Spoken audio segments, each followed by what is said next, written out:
நான் அந்த சீஷ் மஹாலுக்கெல்லாம் போகவே மாட்டேன். அந்த சீஷ் மஹாலை நான் மியூசியமாக ஆக்குறேங்க.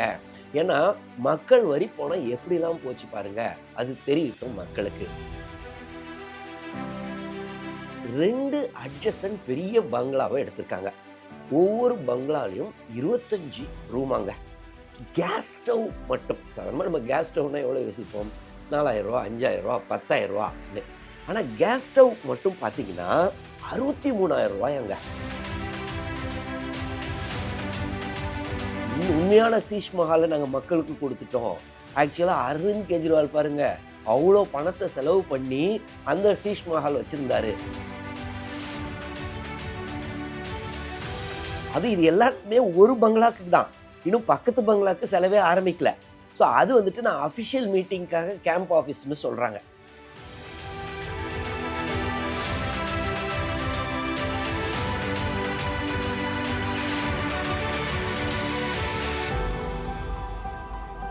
வணக்கம். இஸ்ரேல் ஜபசிங். டெல்லியோடைய முன்னாள் சீஃப் மினிஸ்டர் அரவிந்த் கெஜ்ரிவால் அவர் வந்து பார்த்தீங்கன்னா ஃப்ளாக் ஸ்டாஃப் பங்களா அப்படின்னு டெல்லியில் ஒரு இடத்துல இருந்தார். அதான் அவருடைய அஃபிஷியல் ரெசிடென்ஸ். அது பார்த்திங்கன்னா ஏகப்பட்ட கிரிட்டிசிசம் வந்துச்சு, குறிப்பாக எலெக்ஷனுக்கு முன்னாடி. ஸோ இந்த முறை டெல்லி எலெக்ஷனுக்கு வர்றதுக்கு முன்னாடி பாரதிய ஜனதா கட்சி பார்த்திங்கன்னா இப்போ எதிர்கட்சியாக இருந்துச்சு. ஸோ அவங்க என்ன கிரிட்டிசைஸ் பண்ணாங்கன்னா, இது வந்து சீஷ் மஹால், அதாவது அந்த காலத்தில் ஷாஜஹான் வந்துட்டு 1653 ஷீஷ் மஹால்னு ஒன்று டெல்லியில் கட்டியிருந்தார். ஸோ இது வந்து ஷீஷ் மஹாலுங்க. கேஜ்ரிவால் மக்களுக்கு ஒன்றுமே செய்யலை, மக்கள் கஷ்டப்பட்டுக்கிட்டு இருக்காங்க. இவர் பார்த்தீங்கன்னா 41,000 ஸ்கொயர் யார்டு, ஸோ பெரிய பங்களாவை கோடிக்கணக்காக ரெனோவேட் பண்ணி ஜாலியாக வாழ்ந்துக்கிட்டு இருக்காரு, ஒரு ராஜா மாதிரி வாழ்ந்துக்கிட்டு இருக்காரு அப்படின்னு ஏகப்பட்ட கிரிட்டிசிசம். ஸோ அதுவும் ஒரு காரணம் அவர் எலெக்ஷனில் தோக்க. ஏன்னா அப்போ ரொம்ப ட்ரெண்ட் ஆச்சு. ஆனால் அது மட்டும்தான் காரணம்னு சொல்ல முடியாது, அதுவும் ஒரு காரணம்.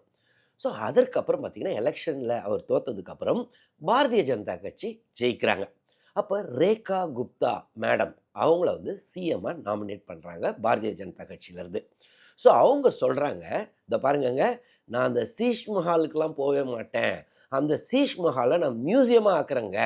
ஏன்னா மக்கள் வரி பணம் எப்படிலாம் போச்சு பாருங்க, அது தெரியட்டும் மக்களுக்கு, கண்டிப்பாக அங்கெல்லாம் போக மாட்டேன் அப்படின்னு சொன்னாங்க. ஸோ அவங்க இன்ன வரைக்கும் அவங்க சிஎம் ஆனதுக்கு அப்புறமும் அவங்க வீட்டில் தான் இருக்கிறாங்க, அஃபிஷியல் ரெசிடென்ஸ்க்கு மூவ் ஆகலை. காரணம் அவங்க என்ன சொன்னாங்க, சீஷ் மஹாலுக்கு போக மாட்டேன். ஸோ இப்போ 2 நாளைக்கு முன்னாடி பப்ளிக் ஒர்க்ஸ் டிபார்ட்மெண்ட் டெல்லி வந்துட்டு ஒரு டெண்டர் விட்டுருக்காங்க. அது எங்கேக்குன்னா ராஜ் நிவாஸ் மார்க் அப்படின்னு. ஸோ இந்த ராஜ் நிவாஸ் மார்கில் தான் இப்போ புதுசாக இந்த டெல்லி சிஎம் இப்போ குடியேற போகிறாங்களாம். ஆனால் இந்த ராஜ் நிவாஸ் மார்க் பார்த்திங்கன்னா 2 அட்ஜசன்ட் பெரிய பங்களாவை எடுத்திருக்காங்க. ஒவ்வொரு பங்களாலையும் 25 ரூமாங்க. கேஸ் ஸ்டவ் மட்டும் சாதாரணமாக நம்ம கேஸ் ஸ்டவ்னா எவ்வளோ யோசிப்போம், 4000 ரூபா, 5000 ரூபா, 10,000 ரூபான்னு. ஆனால் கேஸ் ஸ்டவ் மட்டும் பார்த்தீங்கன்னா 63,000 ரூபாயாங்க. மைக்ரோவேவ் நம்மளாம் என்ன யோசிப்போம், மைக்ரோவேவ் 3,000 2,000, மைக்ரோவேவ் 32,000 ரூபாயாம். ஓடிஜி எவ்வளோவா, 85,000 ரூபாயாம். 14 ஹை கெப்பாசிட்டி ஜென்ரேட்டர் போட்டிருக்காங்களாம். அதாவது அன்இன்டரப்டடாக பவர் சப்ளை வரணும்னு. தப்பு கிடையாது, ஏன்னா சிஎம்மாக ஒர்க் பண்ணுறதுக்கு பவர் சப்ளை தேவை. அதே சமயத்தில் அவங்களுடைய ஏசி மட்டும் பார்த்தீங்கன்னா 15 ஏர் கண்டிஷனர் போட்டிருக்காங்களாங்க. அது இல்லாமல் ஒரு அல்ட்ரா 5 பெரிய பெரிய டிவி, இந்த அல்ட்ரா ஹெச்டி எல்இடி டிவின்னு சொல்லுவாங்கள்ல, 4K அதை வச்சுருக்காங்களாம். டிஷ்வாஷர் எவ்வளோ, 15,000 20,000ன்னு சொல்லுவாங்க. இவங்க 60,000 ரூபாய்க்கு டிஷ்வாஷர். வாஷிங் மிஷின் 10,000 ரூபா, 15,000 ரூபா. அவங்க பார்த்தீங்கன்னா 77,000 ரூபாய்க்கு வாஷிங் மிஷினாங்க. ஸோ இந்த மாதிரி ஏகப்பட்ட செலவுக்கு பிடபிள்யூடியிலேருந்து கோட் வந்திருக்குங்க. அது இல்லாமல் இந்த சாண்டலியர் லைட்ஸ் அதெல்லாம் லட்சக்கணக்கா. ஸோ இப்போ என்ன கிரிட்டிசிசம் ஆரம்பிச்சிருச்சுன்னா, ஏங்க நீங்கள் என்ன சொன்னீங்க, சீஷ் மஹால் அங்கே போக மாட்டேன்னு சொன்னீங்க, ஆனால் நீங்கள் என்னென்னா இப்போ ஒரு மாயா மஹாலை ரெடி பண்ணிக்கிட்டு இருக்கீங்க அப்படின்னு கிரிட்டிசிசம் ஆரம்பிச்சிருச்சுங்க. அதாவது மாயா மஹால்னு இவங்களுடைய புது வீட்டுக்கு இப்போ டெல்லியில் ஆப்போசிஷன் பார்ட்டிஸ், ஆம் ஆத்மி பார்ட்டியாக இருக்கட்டும் இல்லை காங்கிரஸ் கட்சியாக இருக்கட்டும், அவங்களாம் வந்துட்டு இப்போ இந்த புது வீட்டுக்கு மாயா மஹால் அப்படின்னு பேர் வச்சுருக்காங்க. ஒரு சீஃப் மினிஸ்டர் வந்துட்டு நல்லா இருந்தால் தான் நான் அவங்க பீஸ்ஃபுல்லாக இருக்கணும், அவங்க நல்லா வேலை செய்யணும், அதிலலாம் டவுட்டே கிடையாது. அதே சமயத்தில் ஒரு 2 நாளைக்கு முன்னாடி இந்த சீஷ் மஹால்னு உண்மையாக ஒரு சீஷ் மஹால் இருக்குல்ல, 1653ல் ஷாஜஹான் கட்டினது. ஸோ அதை வந்துட்டு ஆர்கியாலஜிக்கல் சர்வே ஆஃப் இந்தியா இப்போ ரெனோவேட் பண்ணியிருக்காங்க. ஸோ அந்த இனாக்ரேஷனில் 2 நாளைக்கு முன்னாடி டெல்லியோடைய சீஃப் மினிஸ்டரான ரேகா குப்தா அவர்கள் பேசும்போது, இதோ பாருங்கங்க, உண்மையான சீஷ் மஹாலை நாங்கள் மக்களுக்கு கொடுத்துட்டோம். ஆக்சுவலாக அரவிந்த் கெஜ்ரிவால் பாருங்க, அவ்வளோ பணத்தை செலவு பண்ணி அந்த சீஷ் மஹால் வச்சுருந்தாரு அப்படின்னு சொன்னாங்க. ஸோ அப்படி சொல்லிக்கிட்டு இருக்க அதே டைமில் இவங்க டிஷ்வாஷருக்கு பலாயிரக்கணக்கான 5 ஹை டெஃபினிஷன் டிவி, லட்சக்கணக்கான பணம், இது எல்லாமே ஒரு பங்களாக்கு தான். இன்னும் பக்கத்து பங்களாக்கு செலவே ஆரம்பிக்கல. ஸோ அது வந்துட்டு நான் அஃபிஷியல் மீட்டிங்காக கேம்ப் ஆஃபீஸ்னு சொல்கிறாங்க. ஸோ இவர்கள் தான் கேஜ்ரிவாலை இந்த மாதிரி கிரிட்டிசைஸ் பண்ணி சீஷ் மஹால்னு சொல்லிட்டு இவங்க ஒரு மாயா மஹாலை ரெடி பண்ணுறது கண்டிப்பாக தவறு தான். ஏன்னா இவங்க கிரிட்டிசைஸ் முந்தானத்து கூட பண்ணது ரொம்பவே தவறு. இதையே வந்துட்டு மாணிக் சர்க்கார் அப்படின்னு திரிபுராவில் ஒருத்தர் சீஃப் மினிஸ்டராக இருந்தார். 20 வருஷம் கண்டினியூஸாக இருந்தார். கம்யூனிஸ்ட் பார்ட்டியை சேர்ந்தவர். 1998லேருந்து 2018 வரைக்கும் இருந்தார். அவர் சீஃப் மினிஸ்டராக இருக்கும்போது அவங்க மனைவி பார்த்திங்கன்னா சென்ட்ரல் கவர்மெண்ட் சர்வெண்ட்டுங்க. அவங்க வந்துட்டு ரிக்ஷாவில் தான் போவாங்க. இவருக்கு மொபைல் ஃபோனே கிடையாது. அவருடைய சம்பள பணத்தை மொத்தத்தையும் கம்யூனிஸ்ட் கட்சியில் கொடுத்துருவார். 25,500 என்னமோ. கம்யூனிஸ்ட் கட்சி வந்துட்டு 5,000 ரூபா செலவுக்கு கொடுப்பாங்க. இதுதான் இவருடைய பணங்க. பூர்வீகம் அவங்க அப்பா கொடுத்த லேண்ட் ஏதோ சின்னோண்டு இருந்துச்சு. அவர் ரிட்டையர்மெண்ட் ஆனதுக்கப்புறம் அந்த இடத்துல வீடை கட்டுறதுக்கு கூட அவர்கிட்ட காசு இல்லை.